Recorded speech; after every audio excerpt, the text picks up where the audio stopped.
Okay, so Yasaba Daily Guide, quick one. Junior doctors wild overpay and give us our money. Collapse building workers. And the big one, gunman storms Mahama Church for 3 weeks. Daily Guide, also there or the Abba. I don't know. Another one says that. But okay. Daily Guide, yeah, or the Abba, yeah, I can't want some so what I say. Dano, or my penina, sorry, yeah, walk, so the Miadum no, too quiet. Now, I idea, sorry, Assemblies of God, I saw it. Honor Branty be as when you need Fiadria, and I will copy more, did you copy more? Nigel says, Branty, I was here. But I know my penina that could force and cry out, Kunyani and India. I could not know about His Excellency to Swan, Nadia. Yeah, one cry no upper crown catcher, my penina that could for. I have minutes better as well, no upper crown catcher, and they, His Excellency, and it is one catcher, I could now source on Nadia. Sakwanam Sagamati. Now, who named the 40 year the president by the year. I don't know, say, I call about 3 weeks, 3 weeks in here, and I branch and walk over, so I continue Quinta. And once I'm the daily guide, the Ababa Tuja, a daughter for a year, and Tia on Kaya, almost a grow wide. Ya, Uncle PMO, our controller, and Cantan Dedra, also some a woman. Down no dia a buhi, our countrymente, and you are for also a mujo muske, or my Moka. The Ghanaian Times, and it was a fire at Abosokai Market. And security agencies move in to protect Achimota school lands, and then government junior doctors strike deal. The Ghanaian Times, and also the Odiaba, I don't know. Ghanaian Times, our dear, and someone also the Abba pay. I didn't me cry me poor, so the young Milko Fianam say, that trouble, so can you? Yeah, a jademo, yeah, horse share, and once I'm not Ghanaian Times, the Abba to dry and run out of far, and another hot air share. I feel as I better dry and run. A daughter for you, Mko controller and can't general Massam, and what times more, Musudi more musica buying, and I put controller to less watch now, Sicaro Mahano Yama Omono, and no one sometimes the Abaquen.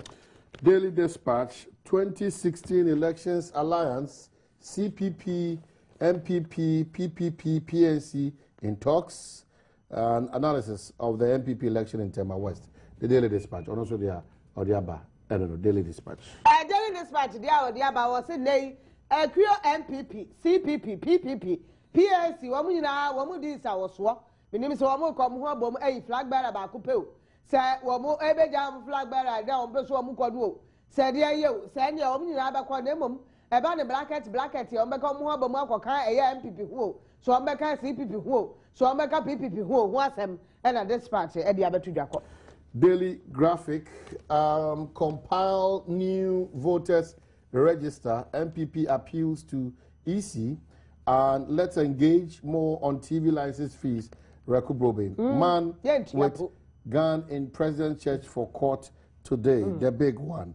Premier Industrial Enclave collapses, North Industrial Area becomes hub for churches, warehouses. Graphic in the Abba to drive the TV license, GBC for one who pay TV license, you know, much media, I obey my years and I have from home. Yet, a multi TV, you'll be at the TV license, the Amay. Yeah, I did bay, you may, down make with the questionnaire, but I'll bet you are now to Amazon and your force. Are when I'm to be TV, me cramming her GBC, I force and bet your license. And then they hear a Cuba Brace, or Munni who be a motum, or Montras, or Mundink at home. Mammy, and they see Abba Shadensa. Mamma fair or Fedia. One so young, more at what was a bear, voter register. One have no one yet for floatum, the voter register or how graphic and a diabetes to one. Was one day president you are His Excellency to Swan Shot, Eminent Trasso, ya a trio Aquapium was solid damn home, Martin one day, woman in about Aquapium or Quartua, graphic didn't phone in the Abba Tudia. At what some opium and that's why they do bedua. Were him, him. Baby, baby, I saw them go. And a warehouse is at the Ayo. The Enquirer. Theft war in MPP. More headaches for Nanado as Addison fueled sabotage allegation against Afoku and Japan. Fake doctor jailed 12 years. And Better Ghana agenda. Honorable Muhammad Turi donates free desk uniforms. The big one. Collapse building saga.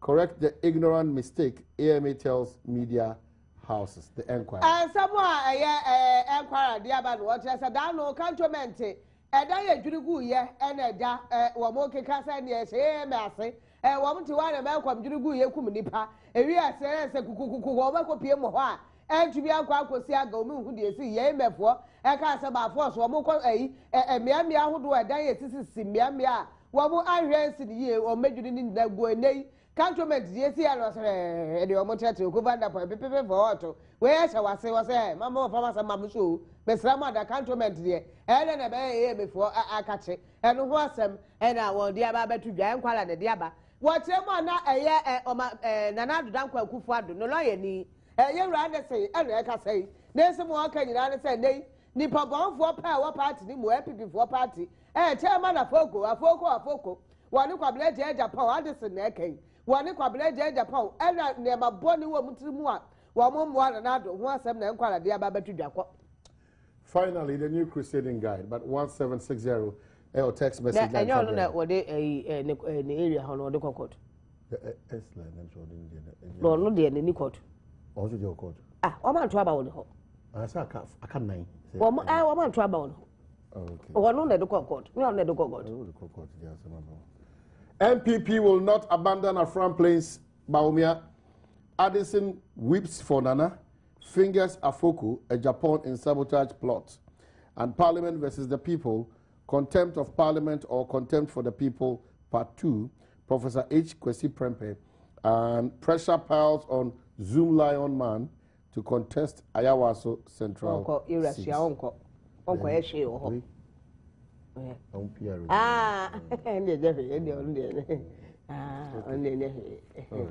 Crusading Guard, any day to us when they Ugo PM, Zoom Lion or Makache, a idea, a brantia Bakua, Wabaha Krada, Yaw, and I program pay, and they recycle. One no editor, so I want some eka. Wamutana Yawa, so Mutata was so good to be utum. Now, I want to turn a swab and Waboma day. Here, Addison was man and I don't quite good more, more pay unity. More, more pen cabo, ya more flash of was one more mattress and one more than pen cabo. Any more the choir, I live soon, yeah, more from. Mode kwa ne binu mu nya mu wofam wotana na adu woto a won super wofa ne samuna pampamu so ada ya ase an ne tema foko ene kwabele japan na esa ne gade ne wo mosesa na tie gumu ya asem a ye wura de se wono ene kwogire mu ma na adu danko akufu ado koto ma wotumi ehwe edi ntwo ho asem ene da crusading guard de aba betudwa. Well, the AC now for here online stories. Medinka Kajo say Rocker for Adaroma and the online stories. Say Bro Rocker Clinic Limited for one number at the Binyom 0244 183230 0244 183230. Now no one did so. So Nuri beyond the Abajaso Rock Tonic, Mala Rock Garlic Mixture, and a Rock Co Laxative. And we just saw Ebiana the air at the boa a Pediano. Ebiana people so at a Okaishi, Nana Boache. Sam Pharmacy, Nisi Pharmacy, Kings Walk, Republic Pharmacy, Repash Ventures, and Acobedia. And as a Medina New Road, one Ben Anglican, as a phone in Cranso, Adenta Panta Junction, Kumasi Alaba Babu Station, one Sika Osika, Efi NED Enimshe. Frebio numbers 0244 183230. Now they're okay for Enkasa. What other remark? Online stories. They're ready. Online, my joy online, and a difference here. Some of my joyonline.com. The Abafa, Abrantua, wedding fear, Diasa, and Seattle, 36-year-old Abrantia was the president of Kunyana Diano. Yea, Dr. Kwesieni, Kofiana, a training school, and what the other just said, Chia K, and national security for a move to a weird man. Eh, Nipamu, Yasini, Abrantia, then be our J. What the call president, Yashan, them just said, Nadia, what it is to the home. Akikan who kakra wa yen ho tse de bibi ha no a enkama hu sa branche se wa de tuo ba asore dem o de bia na ba mba ban na mo de ma man panyi his excellence asore o man panyi ko bie entimu to be fast scanners wura mia wo do bi e ma wo bi wo ho kra ehia so obekunu se scanner wo ho wo twa mo atumi check de bibia se de be ya e betumi aye ba mbo kese de ama man panyi na mo betena ho sa ama nipa no afi na ono atitiri mu a e ma hu se bibi ha no mo ko ha etue na se no hu ye bambo bi a mo ya Moya want to say the Maya Jumabia, mydrywaller.com. I say government air to invest in technical institutions. Well, as you by a bear, I go more to almost say to my technical institutions in Gabai, efa sika efa nkowura wo se de be betumi aboa eja ye to aboso kan enura eho asem ewo myjoyonline.com wa ukopie mu ho a ubetumi aka nsem ahodo a ewo myjoyonline.com na unyante ya video bi na monte so say yankasa yenua baba akọ afiahwa wo mo kira na te say ade a nsem mi esie wo Medina nyasem ketwa yesi wo se ni mobile phone se de ane na epinso wo Medina ho adomonline.com any ye kwoyi adomonline.com any ye kwoyi ekwiadonkwe wasenya no won na time ho ba bi ekwiadonkwe ni nyina se yesi se akumasefo emrewa ya omukọ demonstration diti abanse dum so no ha won dodo no ade a omotira so omo bank cry wo mo ba ba demonstration de tie ekwiadonkwe tum adanya wo so ho ma mi wei what way na no ya papa ni mu a wo so na oba ene sesele zu mpefu efutuma ba bi enfantu no ema ne hwe ma mayi ntumi kwalanim ene a wo so de na atemdidie na adu na wudi na temo wo so de na atemdidie ekwasundum na adi na temo na wo ya sa ye wo wie so ama wo so ani itini santai wuntu afutupa ena wo yoyo ena wo kasa ekeka nkrofo ti bomu wontu wo ma demonstration ene eti akwadonkwe no so ade so wasenya no eno ya asem adom ena ni omudi nkomo ya omude sa asem no edi tu dwa upie mu a edi asem Oseidu nkomo odi ena no ato so amhwebi waya Oseidu former majority oh what's say eso mo say MPP force to say oye NDC ni eno asempa ekosi sen how akika nsema kese enti do mtutia no Debi mpanyifo na kutia no sa bre no ena make enu nti do mde kutia no so mo susu majority leader wo ye MPP ni no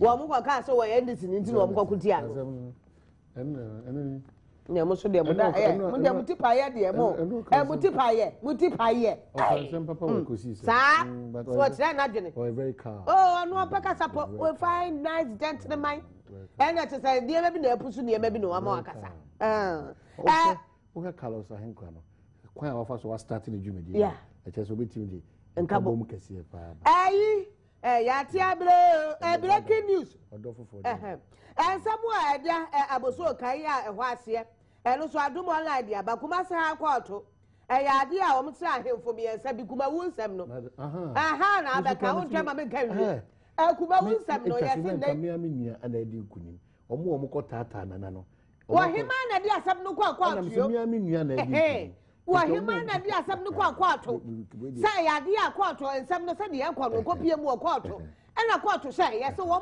mo ya sa no wo mu twibere dia sa ya se ya no wo so wo nti dia aba wo mu nim se kwato no mo na we nya hini ensem ya se wo mu nkodem enadu nan ba ko dem enadu nan 14 days dia aka no wo mu me sa aka 7 days ahemfo former we kura wo describe wo former teams wo mu dem na so hene dia wo dem a ya tu wo hene nya kodem ya tu ehwo asem Adom online dia ba atudwa kuma wu na se ade asante hene wadi nkudima na ma ana no fa no ode mra na ye adwuma okay ne on so no fa no safo asem ne ya kan wi okay so enti dia to you otua you asamasa asamasa wa West Village ekro asamasa asamasa ekro West Village West Village asamasa okay ewo ntwaba de kota krade no next time asamasa so also wa content to kwan mane tompa bo bro Dominic de ode ko banyana ene ono ana ho de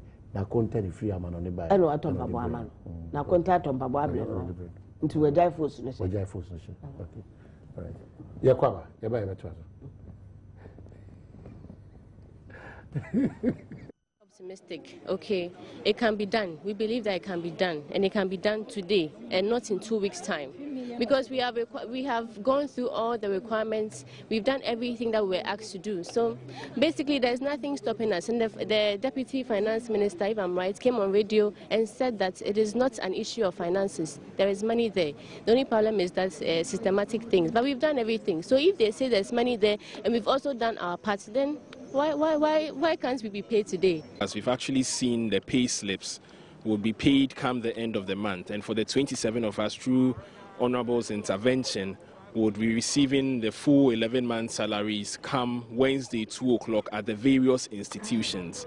We have heard him, and then we believe this is the case. We have a memorandum of understanding to that effect, and we are hoping that come Wednesday all our grievances will be addressed. We trust what we have seen, and like we have always called for, we just needed something to be shown and something to be done as soon as possible. So I mean, we are reasonable people. We can wait till Wednesday 4:30 and expect, as Honorable have said, that all our 11 months arrears will be hitting everybody's account. And for the 27 of us who have not, who should be on the payroll from August, the agreements we have, we would get our full salaries for the 27 of us by Wednesday. We did the calculation for that. And when I would not want to give out our salaries, but we did a calculation, 27 times 11 times a salary and X, and then we have written it on paper. So we would hold Honorable. We know he would do it. We will hold them to it. So come, God willing, please don't let your eyes off this story. Keep track on it. I also want to admit that it's taken us too long to have addressed the concerns of the junior doctors. It's taken us too long, and I recall that some months ago this was brought to government's attention, and we are using process. So therefore, it was work in progress. I'm aware that the controller and the Deputy Minister for Health have conveyed to you a decision on the fate of 64 house officers who will be paid this month, and who in fact the money should hit their accounts not later than Wednesday, 4:30 p.m. on Wednesday. The monies are being released accordingly, and it was already part of the controller process of July payment. What is outstanding is in respect of some 27 other doctors, to which we have collectively agreed that Wednesday from 2 p.m.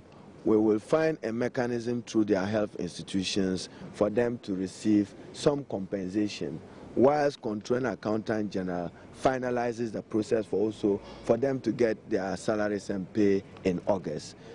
That being the case, I expect the junior doctors who are picketing here to reconsider their decision, and trust that by Wednesday, government would honor part of the promise. But legitimately, as I've admitted, you have a good case. I mean, nobody, nowhere in the world should work for 6-9 months without being paid. That will affect livelihoods.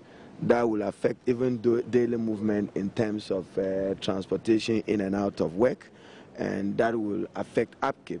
That is why we have resorted to a long-term permanent resolution of the problem. But we'll deal with the temporary issues. For us as government, it was not a temporary resolution of this matter which was our concern, but a permanent long-term resolution of it, because it's been perennial in character, seasonal in nature as doctors pass out, and accordingly the Controlling Accountant General, working with officials of the Ministry of Finance, Ministry of Employment and Ministry of Health, have concluded guidelines for placement of members of medical association into the mechanized payroll system, and that will solve this problem for good.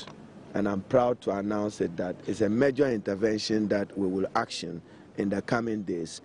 We expect that house officers in the health sector who complete their medical school and have to serve their housemanship, the medical authorities, that is the institutions, will submit a list of the medical students who are due for housemanship at least 2 months before the completion of the medical school to the Ministry of Health. Health will then forward same to the Ministry of Finance for clearance and of the potential house officers, and Finance shall, within 2 weeks after receipt of the request from the Ministry of Health, issue that particular clearance from the Ministry of Finance. So the seasonal perennial problem where you get out of medical school and don't know when you are paid.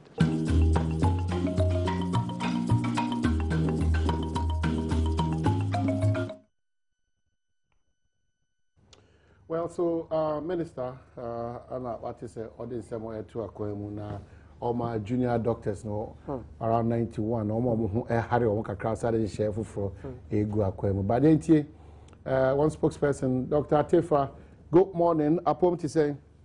Good morning. Adom, we are hanging in there. Good. Now, no down here, Dinkomo, my ina ebotoye. And Bra Minister akase wo hwe nsema odi atu dwana is it enough asema sana?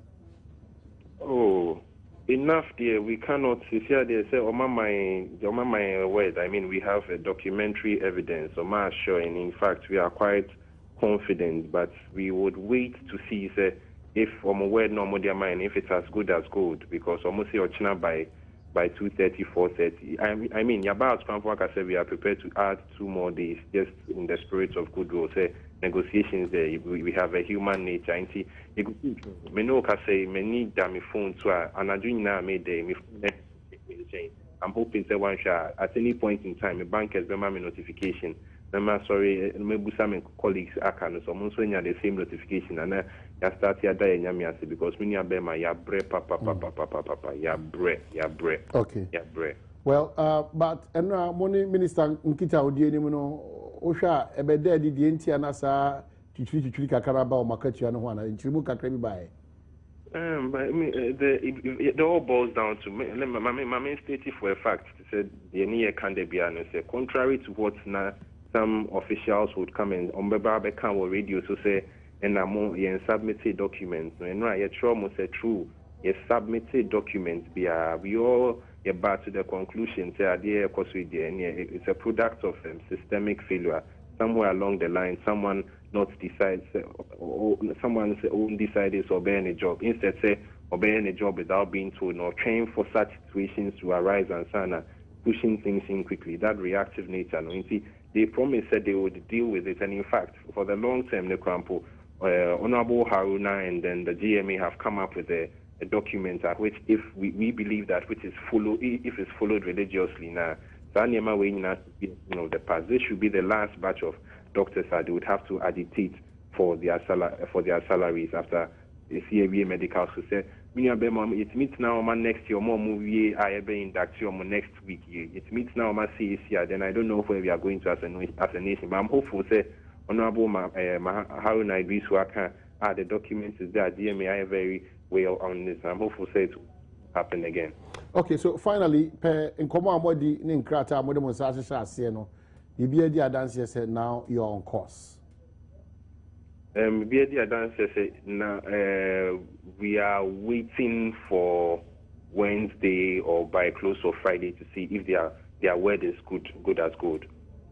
Dr. Atifa, yenje brepi ye be bompa ye dam wase some so da pay me no kra mo di account sa ba ntimi china.